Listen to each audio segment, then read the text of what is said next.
this week's episode of FIA Pure Motorsport. In this week's episode, we'll show you some spectacular autocross action. We'll introduce you to the most successful truck racer,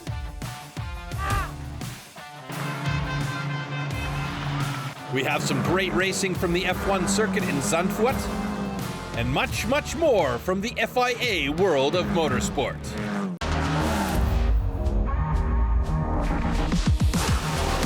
The second stop of the FIA European Autocross Championship takes place in Vilkaitė, Lithuania. The 1,063-meter-long track is 40 kilometers away from Klaipėda. 10 cars at the start of the Buggy 1600 final. Dutch driver Timo Pehler is in pole position. In his green and white Alpha Racing buggy, he has a great start. But on the inside, Ed van Asten has a chance to pass him, but Pehler closes the door. A little tire rubbing with no consequences. Pehler stays in front and Van Asten falls back to third position. After his first place finish in round one, Timo Pehler with a lot of confidence is extending his lead. Behind him there are some tough battles for podium positions. Further back, Philip Hartmann with a little mistake and the chance for Steven Laubach to attack him. But the Czech in his green buggy defends his position.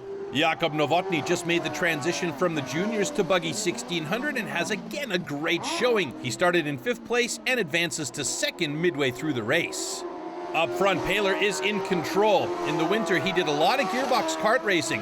Extra practice that now is paying off.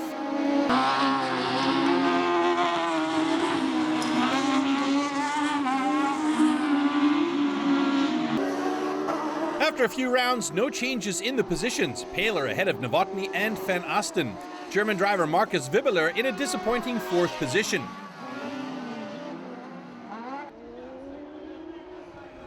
After 7 laps, Timo Pehler with a start-to-finish victory, the second win in the second race of the season for the Dutchman. Jakub Novotny with a great second-place finish, and Ed van Asten also on the podium in 3rd. Final was, it was good. It was, I didn't expect it like this because Shannon is a really fast starter, but I took a big risk on the start to go early in 2nd gear, and then it was luck, maybe it was good from my side, but we got 69 points out of 2 races. It's insane. After 5 years of no podium, always problem. Now we went to Uwe Kreuz and with my great team from Timo Pehler Racing and Alpha Racing, it's not normal.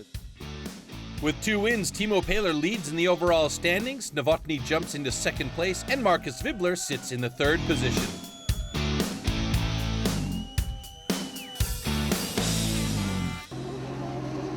Next up, the Super Buggy final. Vincent Mercier in the first row next to Jakub Kubicek and the big favorite Ervins Grences from Latvia in his orange Super Buggy.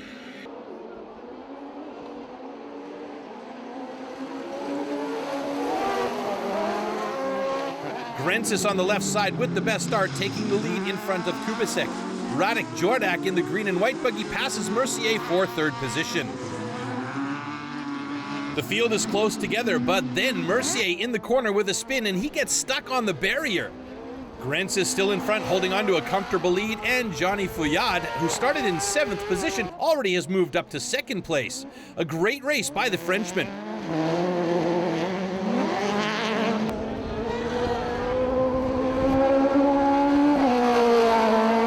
While Grences is not being challenged, Vincent Mercier is trying to make up ground after his crash into the barrier.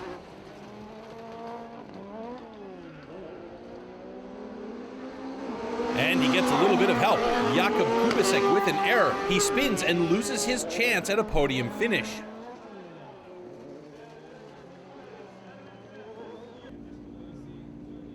After his 5th place finish in Musa, Ervins Grences with a perfect weekend in Lithuania. The Latvian enjoys his first victory of the new season. The final was just the way I like it. I just won the start, drove, and looked back at what the competitors were doing, and then I just drove to the finish line. Grences with the win. Fouillade caps a great race with 2nd place, and Mercier also on the podium in 3rd.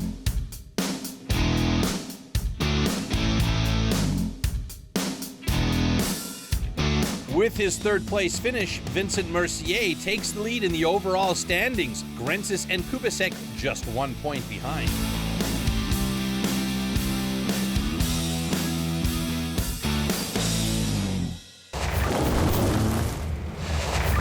Hill climb races are often decided by hundreds or even thousandths of a second. In the hunt for every extra second, the tires play a significant role. These tires are specifically designed and engineered to tackle hill climb challenges, including the relatively short run distances and the need for the tires to rapidly reach their optimum temperature, because tire warmers are not allowed in the races.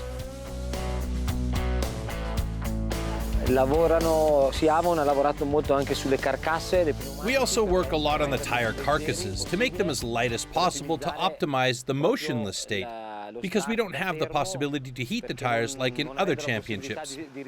Our challenge is they must be immediately ready to start.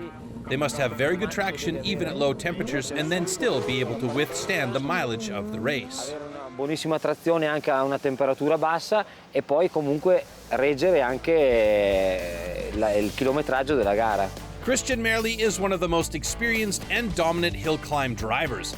The 48-year-old Italian works very closely with Avon tires. The tire manufacturer benefits from the experience and feedback of the driver, and Merli from the further development of the tires. A win-win situation.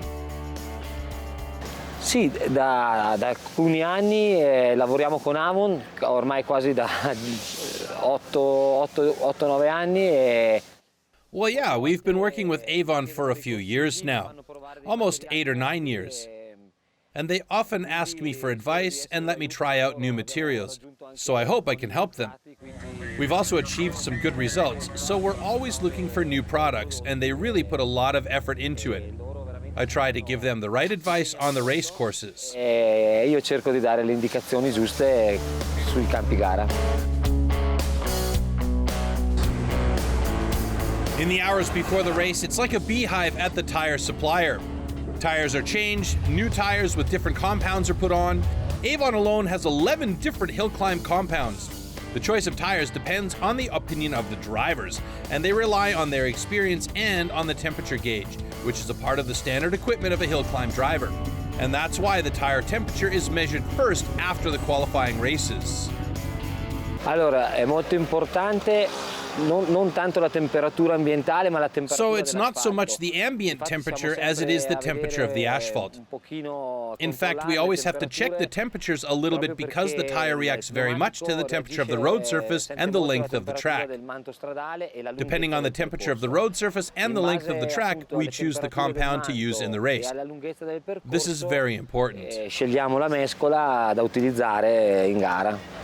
Questo è molto importante. An important choice because the right choice before the race has one of the most important influence on the outcome of the race.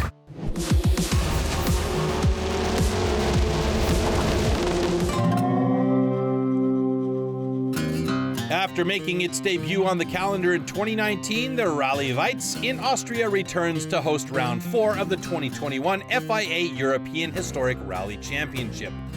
The Rally Weiz takes place in the city of Weiz, 30 kilometers from Graz and 190 kilometers southwest of the Austrian capital Vienna, and it will feature over 160 kilometers of special stages over 2 days, and the total length of the course is 508 kilometers.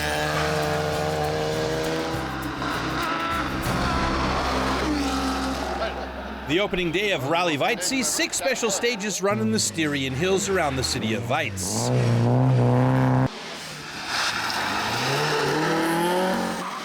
Round 2 and Round 3 overall winners Zippo and Dennis Piceno get the rally off to a great start in their Audi Quattro. The Italians setting the fastest times on 4 of the 5 stages. They look on course to finish the day with a commanding lead over their nearest rivals Karl Wagner and Gerhard Zauner in the Porsche 911.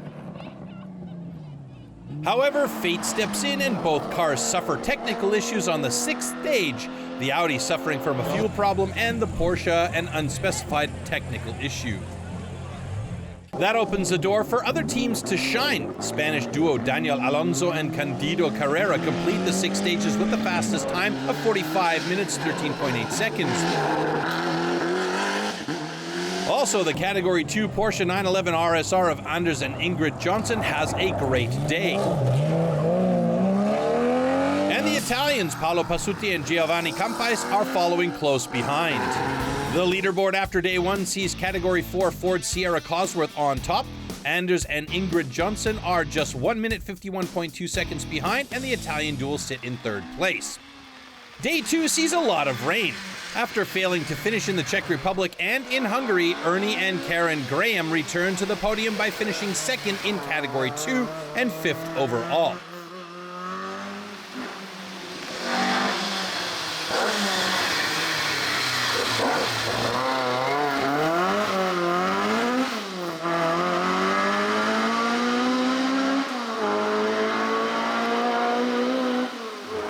The Austro-German pairing of Alfons Notdürfter and Jürgen Nolte in the Ford Sierra Cosworth 4x4 finishes in fourth. Third place goes to Paolo Pasutti and Giovanni Campais in the number 109 Porsche Carrera RS. The Italians have a great second day, but also benefit from the failure of Anders and Ingrid Johnson. The Swedes are pushing hard and briefly take over the overall lead, but fail to start the 14th and final stage with an unspecified technical defect. The performance of the day comes from Zippo and Dennis Pacino, the Italians rejoining the rally with a time penalty that put them in 17th overall after the fuel issues that saw them retire on day one.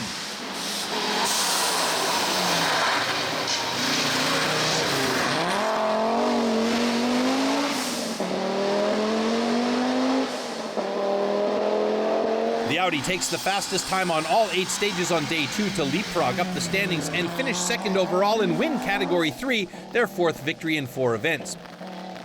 But it's not enough to beat the Ford Sierra Cosworth 4x4 of Daniel Alonso Villaron and Candido Carrera Estevez.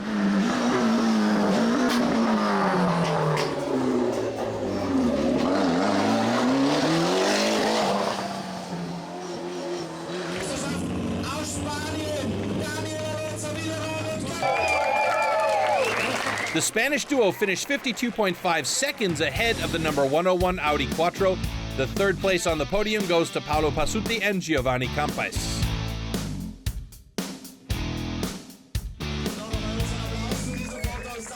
So, Daniel Alonso extends his lead in the overall standing in Category 4. That's cars built between 1982 and 1985. Alfons Notdürfter in second, and Finn Ville Silvasti is in third. But the biggest smile after day 2 is Zippo's. With a fantastic catch-up, he extends his lead in the overall standings in Category 3. Siegfried Meyer takes over the second place, and Karl Wagner sits in third.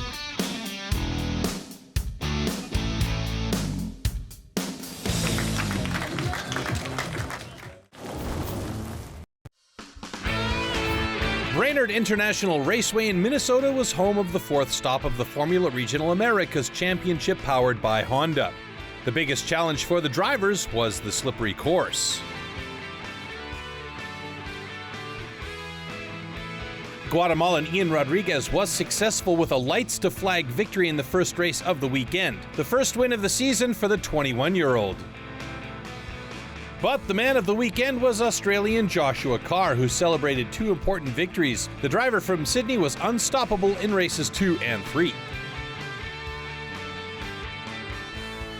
The stop of the European Truck Racing Championship at Nürburgring is always a highlight of the season. In the past years, it was a big party for all truck racing fans and drivers. Last year, the event had to be canceled due to the COVID-19 pandemic, and this year it had to be canceled on short notice. Some breaking news. Severe storms across Germany have unleashed some of the worst floodings in decades. Bridges wrecked, train lines undermined. Emergency workers in Germany and Belgium are still searching for hundreds of people missing after heavy flooding. With at least 199 people killed and hundreds more still missing. All available rescue forces, as well as many employees and technical equipment of the Nürburgring, were in the region to help where help could be given. Also, the teams, drivers, and organizers helped immediately. Our thoughts are, of course, with the people who have lost relatives and friends, and to those who have lost all their belongings. The truck racing season just started, but already at the first stop in Hungary, it showed that it will be an exciting season with many drivers on par with each other. Up at the top with the best is the best driver from the years past and most successful driver in the history of truck racing, Jochen Hahn. In the past 10 years, the 47-year-old has won the coveted title an unbelievable 6 times. We love the challenge and we love to improve, to develop, to go forward and go on the limit with the big steel blocks, with the trucks. And that's our life. And the life of his beloved ones. At Hahn Racing, racing is a family affair. Jochen's father Konrad drove truck races, and his son Lucas wants to follow in his footsteps at some point. He's a fair driver, he gives respect to other driver, and that's what's racing on. The other drivers also hold the reigning champion in high esteem. You know, he's like a complete driver. He's very, very good in the technical stuff, also very good in the driving stuff, and for sure he's the one to beat. And if you're not good, you will not be European champion. He is it 6 times. Biggest experience as a driver and as a constructor as well. You know, when you have a package like that, it's always very, very competitive. In 2000, Jochen started in truck racing. Immediately he won Rookie of the Year, but it took him 13 years to win his first title. He paid his dues and has seen it all in over 20 years of racing, and his experience is his biggest advantage. I learned it from the ground, from a lot of people in my life. Lot constructors give me inputs. My end is to understand what everybody tell me, and the good point is I make the construction, I race the truck self, I make the data analyzing self. So in the end, the experience is the most important point when you will be professional and when you will be 6 times European champion. Jochen Hahn is not only a successful driver, he plans, designs, and builds his own trucks. No wonder that he has a special feeling for these trucks. The performance of the truck can be analyzed in a highly scientific way because during the race, countless telemetrics are registered, but Jochen knows exactly how to determine whether he has constructed a good truck or not. When the drivers sit in and feel confident, feel safe, feel lovely, you know, when the feeling is like I'm at home, then you have for sure a good race truck. Why? He gives you all back what you want. That's it. That's the answer of every race car. In his 22nd season, Jochen still feels at home in his truck and is ready for his next title. The goal, win. Sometimes it's a dream. Sometimes, not every time it's possible. Well, we'll certainly see Hahn Racing at the forefront in the future.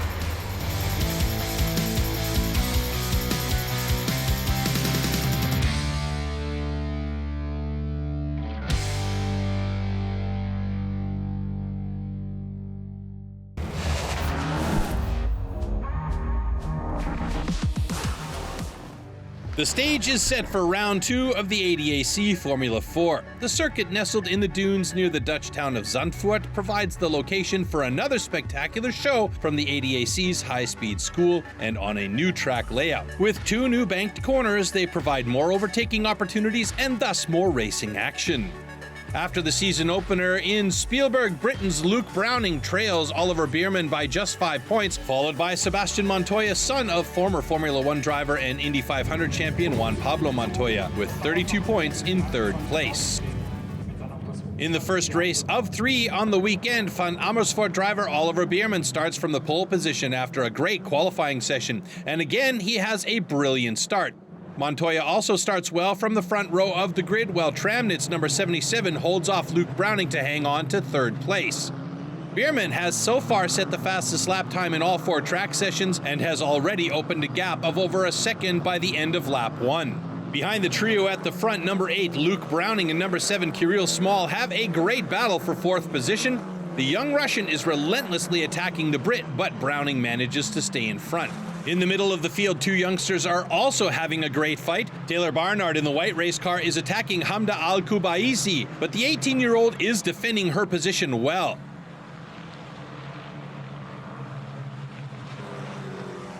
No changes at the head of the field. Van Amersfoort driver Oliver Bierman takes a lights to flag victory. Sebastian Montoya and Tim Tramnitz complete the podium in second and third. That's 3 wins in 4 races this season for the Brit, and Montoya gets his second place finish.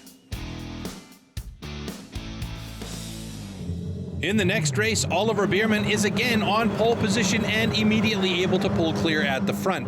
Swiss Joshua Defect stays in second place. Kirill Small holds on to third place under pressure from Victor Bernier. The third Van Amersfoort Racing driver, Nikita Bedrin, claims the 4th position.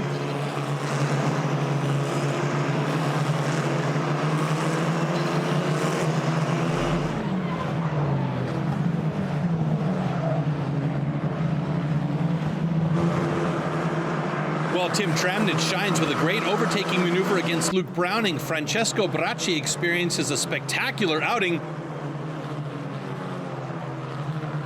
The young Italian keeps control of his car but cannot continue afterwards. While all the cameras are on Bracci, Nikita Bedrin takes advantage of a mistake by Kirill Small to move up into third place. 3 Van Amersfoort Racing cars in the first 3 positions shows the dominance of the Dutch team on home turf. The racetrack in Zandvoort is only about 80 kilometers from the team headquarters in Zeewolde. Shortly before the restart, Taylor Barnard is already in fight modus and hits 2 other race cars. While the track is cleared, the field must finish the race under yellow flags.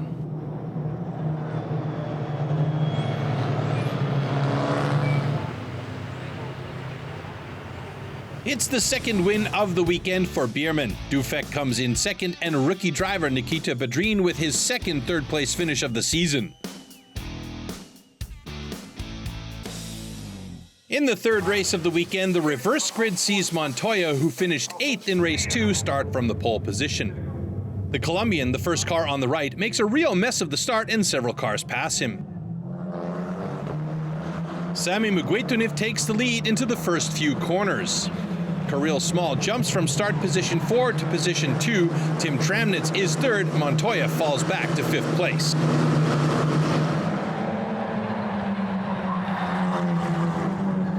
A few laps later, Small leads the field. Tramnitz and Bernier fighting for second place. The German driver has the inside and stays in front.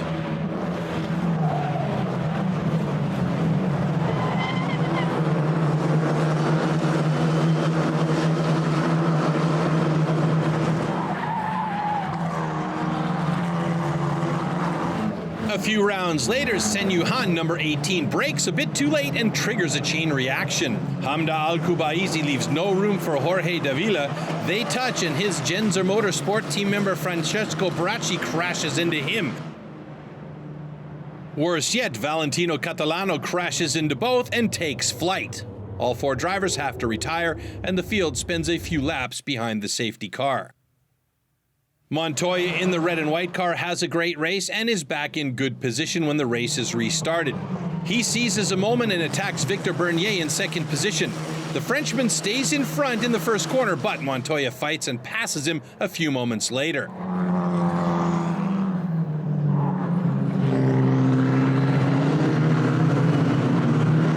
Then Vladislav Lomko crashes into Nikita Bedrin and ends the rookie's very good weekend so far.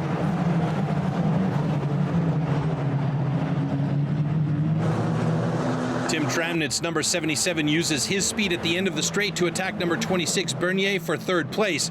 He has to fight hard, but in the end, he is successful.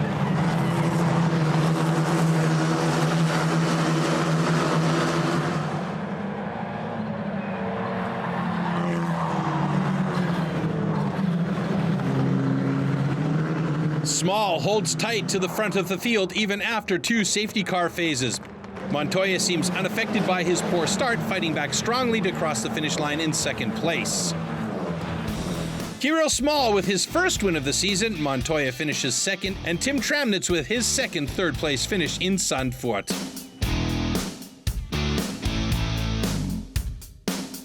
But Mr. Zandvoort on this weekend is Oliver Bierman. The Brit extends his lead in the overall standings. Sebastian Montoya is already 40 points behind, and Kirill Small jumps up with his win in the last race to 3rd place.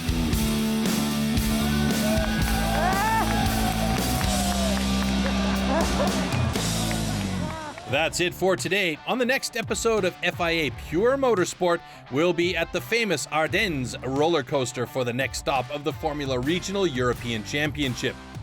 We'll introduce you to the dominant driver of this series, Swiss Grégoire Saucy, and we'll travel to the beautiful race course in Napoli for some great karting action. Till next time, take care everybody, and ciao.